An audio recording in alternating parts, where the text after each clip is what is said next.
Strawberry Crunch ice cream cake, perfect for a hot summer's day. Let's see what's cooking. It's time for Yo-Yo Max 12. Hello everyone! Starting off by making the base of this ice cream cake, you'll need 24 Golden Oreos and you need to finely crush them. Now I have this little tiny food processor that works very well. If you don't have a food processor, you can put these in a Ziploc bag and just crush them with a rolling pin or the bottom of a saucepan. You want fine crumbs, then you need to melt a 1/4 cup of butter, put your crumbs in with the butter, and then just stir it around until the crumbs are coated with the melted butter.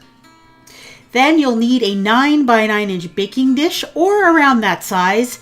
You could even use a springform pan for this if you'd like. Line it with some parchment paper. It'll be a lot easier to get the ice cream bars out later. Put the buttered crumbs in there and just spread them around and just pat them firmly into the bottom of your baking dish. Then you're going to put this in the oven at 350 degrees for 15 minutes until the edges kind of get a light golden brown. There it is out of the oven. Let this cool completely, obviously, and then chill it so that it gets nice and cooled. Once that is ready, you'll take your vanilla ice cream first.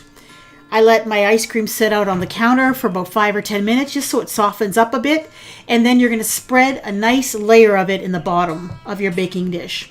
Now the recipe says to use about 3 cups or so.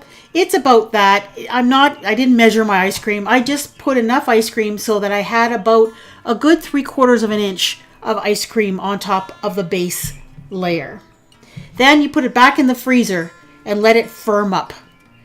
Then do the same thing with your strawberry ice cream. Take the strawberry ice cream out, let it sit on your counter for a few minutes to soften up, and then put a nice thick layer of strawberry ice cream.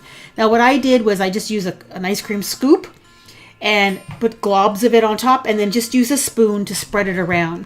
And once again, I put about 3/4 of an inch of strawberry ice cream on top of the vanilla. And you'll have to work fairly quickly because you don't want this to melt completely. And it was quite warm in my kitchen that day. And this is optional, but I had some strawberries in my fridge that were getting ready to be a little bit too overripe and I was going to maybe have to throw out eventually. So I cut them up into small pieces and just put them on top. But this is optional. But I found it really added a nice flavor, and visually it was very pleasing to the eye after it was done. Then put this in the freezer until it's nice and firm. Now you'll need some freeze-dried strawberries. Now I didn't have any in the local stores around here, so I bought these on Amazon. It was about $20 for 6.5 ounces, which is actually quite a bit of freeze-dried strawberries, and they're already crushed into little pieces, so these were perfect. There was enough here that I ended up making this ice cream cake as well as a couple of cookie recipes. So to make the topping, you're going to crush an additional dozen Golden Oreos, but not fine crumbs this time, just coarsely chopped, and then add in 1 ounce, about a 1/2 cup of those freeze-dried strawberries. And if you buy them, the strawberry pieces that are larger, just finely chop them up.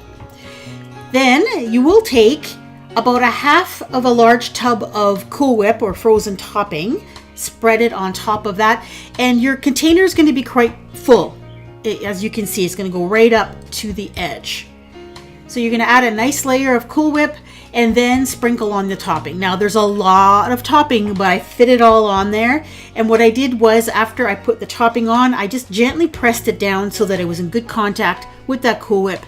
And then you're going to put this in the freezer and let it freeze for several hours. I let mine sit in the freezer overnight. Here it is the next day, and as you can see, that parchment paper lets you pull it out very easily out of that pan. And then you just pull the edges down and then take a sharp knife and you can cut it into squares. If your freezer is very, very cold and this is really, really hard, you might want to let it sit at room temperature just for a couple of minutes to soften up before you try slicing it. And there it is. Look how pretty those pieces are. It's a delicious dessert. You've got a nice crumble topping with those freeze-dried strawberries in there. And it's a really great summer recipe. I hope you give this one a try. I have a playlist full of frozen treats, including other delicious ice cream cakes. I have some ice pops as well as even some ice cream tacos. So if you wanted some more great ideas for summer, please go check it out. Thank you so much for watching.